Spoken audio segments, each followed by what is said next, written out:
This is for my 104 CHSD personal story project. And because there was no real guidelines about what the story had to be, this is just one of mine. So this summer, during the second furlough of my very short 1-year career as a barista, I had a bit of a breakdown. It got to the point where I couldn't sleep at night. Anytime that I was home, I felt like I had to be cleaning. I couldn't just sit and relax. I had to be doing something to prove my worth. And I just kind of turned into this ball of anxiety, and it was horrible.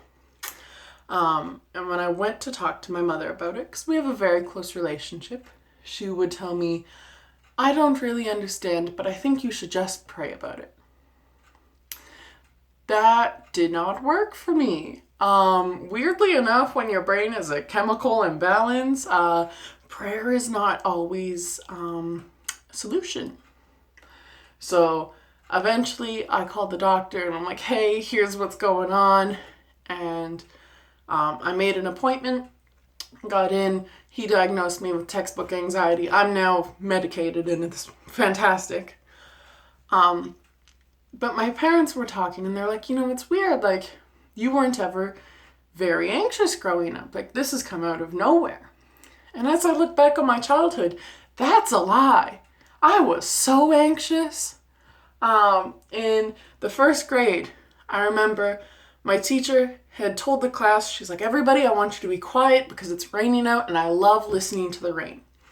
And instead of hearing rain, all you could hear was me sobbing because I was so sure that the city was going to flood and it would kill my mother and my brother while they were at home while I was at school. And just different stuff like that. Every thunderstorm in the second grade, I would cry because I was sure that lightning was going to hit the house and it would catch on fire and we would die. Every road trip in the third grade, I cried when we were saying goodbye because I was so sure that somebody in the family would die before I was getting to see them again, which is really weird because nobody growing up had died. Like, nobody close to me until the 10th grade. And in the fourth grade, the library did a guess how many jelly beans are in the jar competition.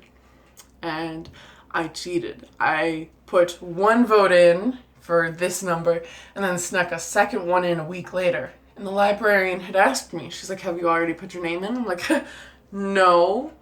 Well, then I ended up winning. And for several days in a row, I would just cry at night because I was so sure that when she was throwing out the ballots, she would see that I had 2 names and I'd get in so much trouble, and it just freaked me out. And so it's been all of these different things that have stacked up that during my childhood I just kind of brushed off and was like, oh yeah, it's fine, it's nothing. And it turns out this has actually been a problem for me for years. This hasn't just been my adult life. My parents just kind of brushed it off as, yeah, you were an interesting child. You were a special child. They joke and they say, growing up, we always wondered what color the sky was in your head. And now that I'm an adult, I'm going, that's a sign of mental illness and you should have gotten me checked for something. Anything. So I guess the moral of this story is don't count on others for booking your doctor's appointments. Take it into your own hands. Do what you need to do. And yeah, take care of yourself.